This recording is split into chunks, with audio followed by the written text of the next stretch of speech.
Hi, I'm the Iron Tailor, and today we're talking about cufflinks. If you are into steampunk, typically that means you're starting with a Victorian fashion base. And for men, pretty much in any social structure, if you're wearing a shirt, it's going to be one with cufflinks. Now, the nice thing about this is it's easy to go out, get a modern wing collar tuxedo shirt. And yes, they do come with built-in buttons, so you could use those if you wanted.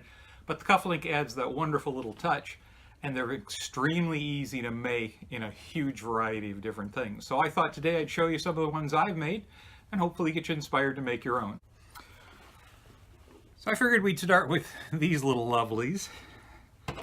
Here's another example of it.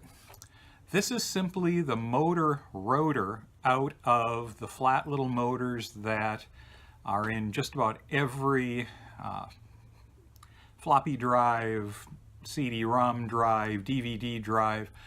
And I don't know about you, but I seem to end up with an awful lot of old computers that I'm tearing down for scrap. So I tear them all the way down to this point to get this nice little piece. I call these my Tesla cufflinks because they are very electrical oriented, neat things like that. You can also pick up really interesting buttons. So this is just a gear shaped button. I've trimmed the shank off and then glued it onto my backing.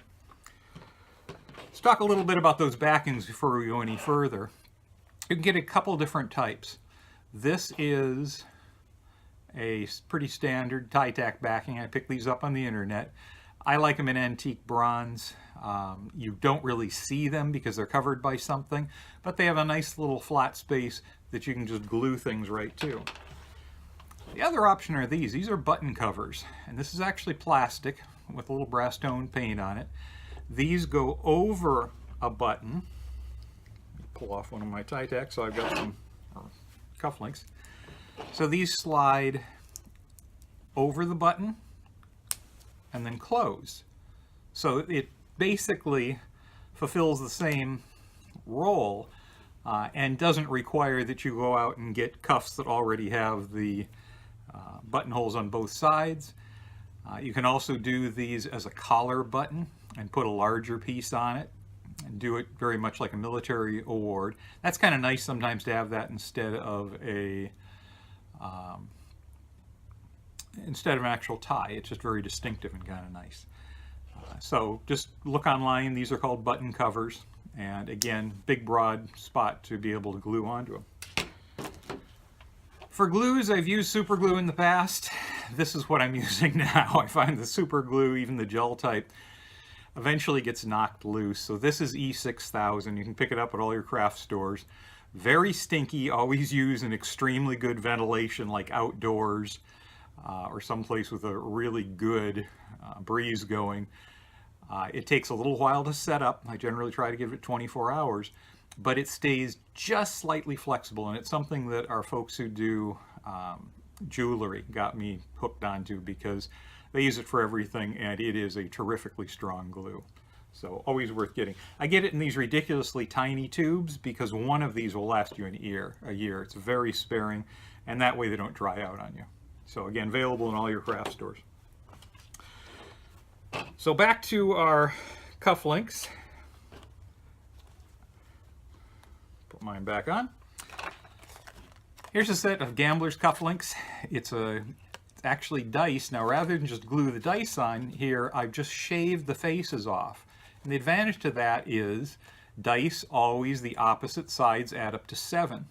So if you trim these off, this is what you end up with. Now, these were very old plastic dice that were so old they actually turned yellow like ivory would. And I think that's a fabulous touch. So I've used that. You can also find small dominoes.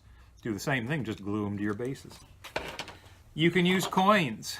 I think that the modern US cent with the shield on the back is a wonderful piece. And I've done them on these and for other things, and they look just great. You can also pick up foreign coins. I pretty much have the agreement that anybody who travels brings me back a fistful of change. So these are British 20 pence coins, which are a good size. They're about the size of an American nickel. and have a really ornate Tudor rose design with the crown. So very heraldic, very nice. Again, a lot of foreign pennies cost you literally pennies, and you can buy a lot of those coins, again, online in big lots. And this is how you use up kind of the smaller ones. Big ones are saved for metals. You can also just hunt for pretty buttons. So a lot of buttons come with some sort of crown or heraldic symbol on them. Shave the shank back off and glue them right down.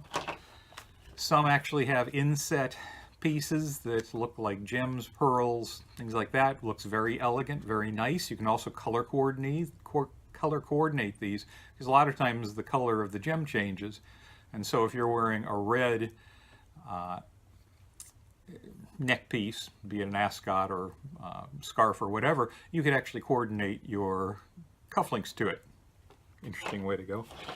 And these are even some antique ones that I picked up. And again, you only need 2, and a lot of times you'll pick up those assortments of fancy buttons at places, or you'll be pulling them off a jacket or a shirt, and yeah, you may only have 2 or 4. So you really can't save them and use them on another piece of clothing, but this is a great way to make a really wonderful project out of them, and that's to turn them into cufflinks. So what it really amounts to is you just have to find something that's about the size of a nickel penny, reasonably flat, although again these are a little thick, so you can go with a little bit of thickness to them, but just something that's going to look interesting. You can glue to your little backing, and then you've got a really nice set of custom cufflinks that's cost you just a few cents. So hopefully you're all inspired. You're going to run out and make a whole bunch of these today.